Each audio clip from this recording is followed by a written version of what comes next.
a few days ago was one of the most interesting days of my life over the past few months, because I just started my new career and my new journey at a new company in Finland.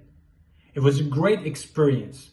And in this video, I want to talk about the day, my first time at that company. It was a great experience for me because basically it was my first time that I was going to start a journey in a new company outside of my original country, because I come from a Middle East country, from Iran. You know, the day before the actual day, I was really worried about the day, and because I had a lot of thoughts and worries that what's going to happen. And I've already talked about my feelings in another video you can watch on my YouTube channel. But in this video specifically, I want to talk about the experiences I had in the first day.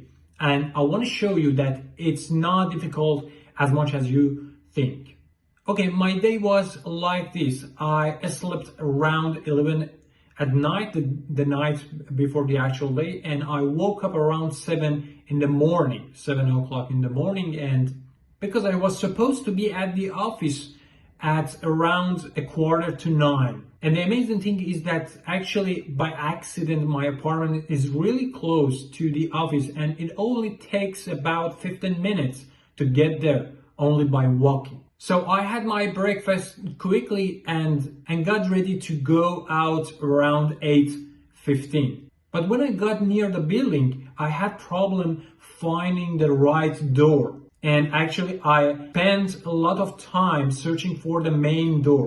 But eventually I found the main gate, and one of my colleagues came down and guided me in. But the point here is that what I want to tell you is that try to locate the actual location of the company a few days before the day you're going to be there, and make sure that you can find the right path and find the right building at the time, because it's really important to be there exactly at the time they told you.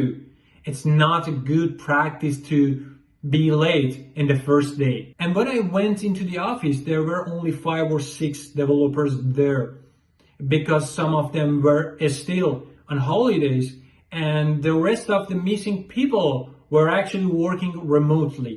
They gave me a MacBook and I started to setting up the MacBook and start working with MacBook, and basically it was my first time that I was going to work with a MacBook, and it was a great experience, but it was really challenging for me. I had worked with Linux and Windows entire my life, and this was the first time that I was going to actually work with MacBook, and it was a little bit strange to me. But anyway, I managed to start working with that. And after that, right away, I had a meeting with IT manager to setting up all the accounts that I needed to have, and also getting all the necessary access I wanted to do stuff in the company. For example, submitting my hours are done through the HR websites and the other websites, for example, a website for the documentation and all sorts of things.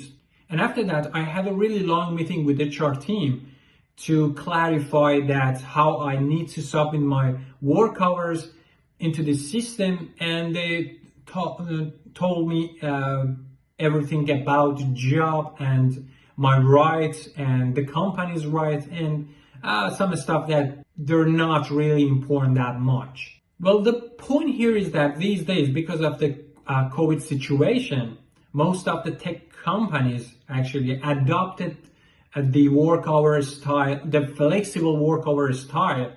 And so based on that, you need to fill up around 7.5 hours per day. And it doesn't matter when you actually work during the day. As long as you call all those hours, that's enough for them. So you have a flexible time to start and end your work during the day. In the first few days, most of the companies, most of the time, they give you the chance actually to get used to the environment and get used to the projects they have.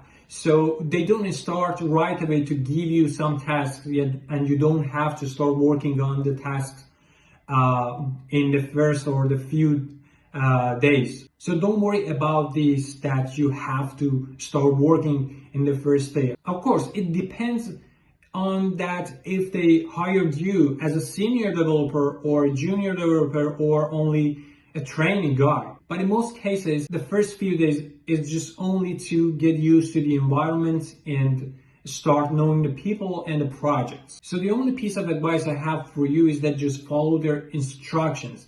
And if they want you to do something, do it perfectly. If it takes much more time than you anticipated, it's better to do it perfectly rather than just hand over the result right away,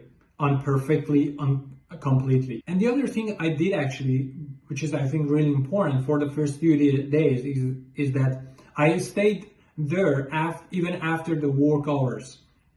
So that's really important because you need to show that from the beginning that you are motivated and you are passionate about your job, and you want to get used to the environment as soon as possible, and you are passionate about working there. So it's a good practice to stay there even after the work hours. So that's pretty much how I spent my first day there. It was a great experience, so don't worry about it. It's going to be easier than you think, and they don't want to push you. They don't want to force you to do something that you're not comfortable with. Most companies, they just give you the space to get used to the environment. Okay, it was my journey pretty much. I hope you enjoyed it, and see you. Bye.